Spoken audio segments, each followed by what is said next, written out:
Welcome to my channel. Today I will be reading from R.O.I. Just No Mail.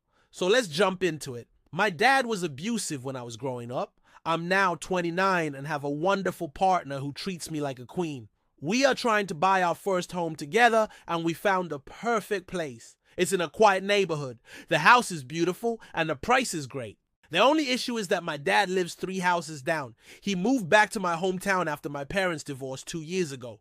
I've been seeing a therapist to get my life and thoughts together since the divorce. My dad was never an active part of my life before, so I'm not sure why he suddenly wanted to move back. The therapist believes that he was always controlling and jealous of my mom and wanted to keep tabs on her.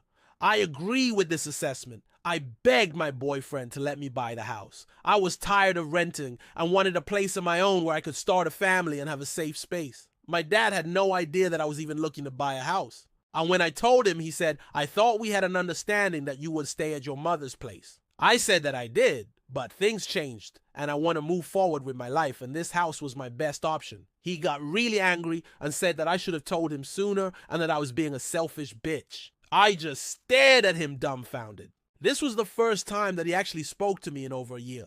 He didn't call or text or email or write a letter or anything, so this came out of nowhere. I didn't think that he'd be able to afford buying a house in our city because it's pretty expensive. I thought that he was just blowing smoke. But yesterday he sent me a message saying that he just bought the house across the street. I told my boyfriend about it, and he said, "You know what, screw him. You deserve more than that loser could ever give you." And then he kissed me, so I'm torn. Do I tell my dad that we're getting the house, or do I wait until he moves in and then surprise him? I'm really leaning towards the latter because honestly, I haven't spoken to him in over a year, and I do not want to waste my breath on him. Also, I don't want him to know that it bothers me because I don't still want him to think that he has any power over me anymore. Update. So my dad moved in last week. I tried to ignore him and pretend that everything was fine. He called me a couple times and left voicemails asking when he could have the talk with me. I didn't even listen to the voicemails. I just hit delete. I told myself that I was being the bigger person and that this was exactly what my therapist told me not to do. But honestly, I was scared. I was worried that if I talked to him, I would break down and start crying, or worse, I might lash out at him. I was also scared that my boyfriend would flip out and hurt my dad.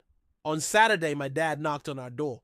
I opened it and he asked if we could talk. I said, "We need to talk." And he started to cry. I felt bad immediately. I invited him in, but my boyfriend stopped him and said that this conversation needed to happen outside. They went outside and they talked for a good half hour. When my dad came back in, he was crying. He apologized for being an asshole to me and my boyfriend. He said that he didn't mean what he said and that he was sorry. He said that he just wanted to be a good father and that he was scared of losing his only child. I hugged him and I told him that it was okay. It was weird for me, but I guess it's nice to know that he cares. He stayed for dinner and we all watched a movie together. It was very awkward, but it was nice to see him again. I guess you could say that we're starting over. We're gonna try to have a relationship now that I'm an adult, and hopefully he'll be a positive influence in my life. I still don't want him living across the street from me though, so I'm gonna put my house up for sale. Wish me luck.